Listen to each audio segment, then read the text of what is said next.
Hello. So I think a lot of us are doing a lot of indoor training now because of the horrible weather in many parts of the country. So I wanted to address a question that you might be wondering about. For your structured workouts inside, should you be using erg or no erg?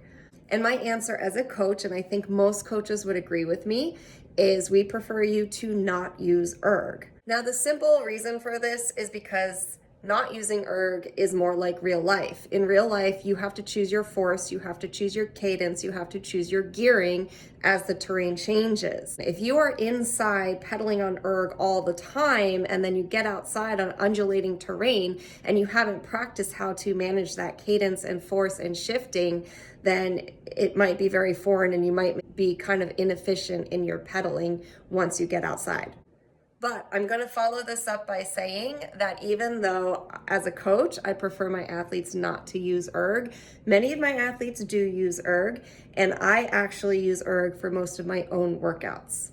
And this is a choice I make. I know that no erg would be much better, but for my own reasons, I prefer erg. And then there are some times when I actually tell my athletes, please do use erg, or this workout is okay on erg. A great example of a good erg workout is just a really easy endurance day. Just kind of, I call it a set it and forget it. Watch TV, listen to your podcast, zone out, just put erg on and just move your legs. So another great time to use erg is when you're doing cadence work. And I would say this is good for people who are not used to doing cadence work. Once you get used to it, I definitely recommend don't use erg, because I want you, again, to practice managing your force, your cadence, and your shifting all together. But if you are not used to doing that higher low cadence work, throwing it at you without erg is a lot to think about. So not only are you struggling with a higher cadence than you're used to, but you have to think about the power. Like, are you going too high? Because when people go higher cadence, they tend to raise the power. And sometimes I don't want high power, high cadence. I want low power, high cadence. And that's really difficult for some people to do. So in those cases, I would say put it on erg, let the trainer kind of put that bound on you and not let you increase your power, and then try to do the cadence at the power. If you aren't yet at that point where you can put it all together, I would say work on those puzzle pieces separately. So use erg to isolate cadence, and then maybe do the cadence drill on like a flat course so you don't have to think about shifting, and then do it without erg on an undulating course so you have to shift, you have to think about the power,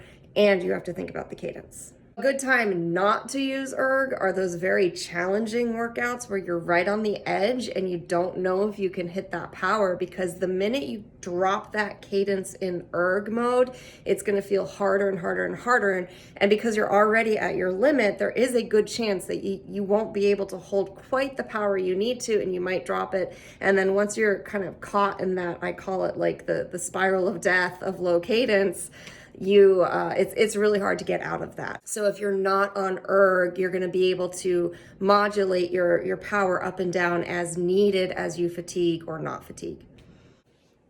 Okay, and then another option is toggling in between erg and no erg during workouts.